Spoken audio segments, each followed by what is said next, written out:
নমস্কার বন্ধুরা, আমি অরিন্দাম চলে আসলাম। গতকালকে কিন্তু সুপ্রিম কোর্টে বিএড ভার্সেস ডিএডের যে রায়টা আসছিল 11ই আগস্ট 2023। তো সেখানে কিন্তু বিএডরা কিন্তু একদম খুশি নয় এবং বিএডদের কিন্তু প্রাইমারি টেট নিয়োগ থেকে কিন্তু সম্পূর্ণভাবে বাদ দিয়ে দেওয়া হয়েছিল।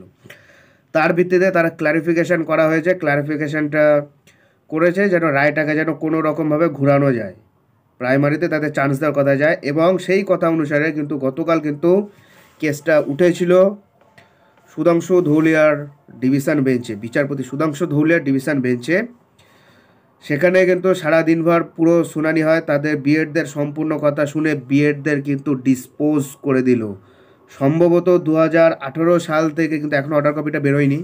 অর্ডার কপিটা বেরোতে বেরোতে রাত 9টা-10টার পরে বেরোবে সম্ভবত।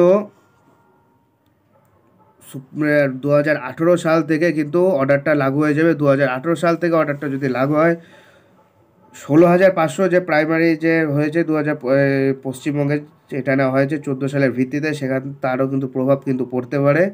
কারণ এটা ক্ল্যারিফিকেশান কেস, এটা ক্ল্যারিফিকেশানটা কিন্তু সুপ্রিম কোর্ট আবার পুরোপুরিভাবে ডিসপোজ করে দিয়েছে এবং এটা নিয়ে আর কোনো কিছু যাওয়া যাবে না। এটাই ফাইনাল সিদ্ধান্ত আজকে জানিয়ে দিয়েছে সুধাংশু ধুলিয়ার ডিভিশন বেঞ্চ। সো এটা কিন্তু সমস্ত ডিএলইডি প্রার্থীদের জন্য খুবই গুরুত্বপূর্ণ একটা খবর এবং তাদের একটা জয়ের খবর। গলার কাটা ছিল ক্লারিফিকেশানের মামলা সলভ। তারা এখন শুধু আছে জয়নিংয়ের অপেক্ষায়। তাদের এখন রাজ্য সরকার যেদিন যাদের ডাকবে, যেদিন রিক্রুটমেন্ট হবে, সেই দিন অপেক্ষায় আছে। অর্থাৎ বিএডরা বাদ হয়ে গেল। এইবার আসি আমাদের পশ্চিমবঙ্গটাকে নিয়ে। আমাদের পশ্চিমবঙ্গে কিন্তু এই পর্ষদ সভাপতি গৌতম পাল মহাশয় কিন্তু এখনও পর্যন্ত একটা নোটিশ জারি করে দিল না। 2022 সালে যারা টেট পাস করেছে বিএডরা, তাদের বিএড থেকে বাদ দিয়ে দেওয়া হলো। এটা কিন্তু গৌতম পাল মহাশয় কিন্তু এখনও কিন্তু করেনি। বাট মনে হচ্ছে এই অর্ডারটা গৌতম পালের কাছে চলে আসলে উনি এরপরে আবার নোটিশ দিয়ে কিন্তু 2022 সালে বিএডদের বাদ দিয়ে দেবে। প্রায় 97,000 প্লাস, ধরুন 1 লাখ, রাউন্ড ফিগারে 1 লাখের মতন কিন্তু বিএড 2022 স্টেট থেকে কিন্তু বাদ হয়ে যাবে। সো এটা ডিএলএডদের পক্ষে খুবই একটা বিরাট গুরুত্বপূর্ণ নিউজ।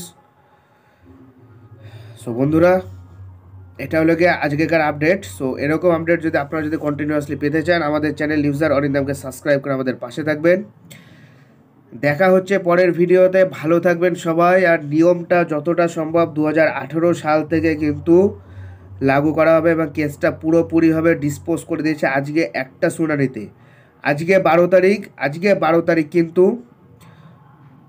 মানে পশ্চিমবঙ্গের টেট প্রার্থীদের জন্য কিন্তু খুবই একটা ভাইটাল এবং একটা খুবই একটা গুরুত্বপূর্ণ দিন। কারণ আজকে কিন্তু যে কেসটা উঠছে 2022-এর কেস, আজকে বিচারপতি হিমা কোহলি আছে, ওনার বেঞ্চে আজকে কিন্তু এই কেসটা কিন্তু উঠবে। দেখা যাক স্টে ওঠে নাকি 17, 14, 22 স্টেটের মুখে হাসি ফোটে না আবার সেই অপেক্ষার ঢল বসে যায়। সো বন্ধুরা, এটা হলো আজকের আপডেট। সো এরকম আপডেট যদি পেতে চান, আমাদের চ্যানেল নিউজার অরিন্দমকে সাবস্ক্রাইব করে আমাদের পাশে থাকবেন। দেখা হচ্ছে পরের ভিডিওতে। ভালো থাকবেন সবাই, নমস্কার।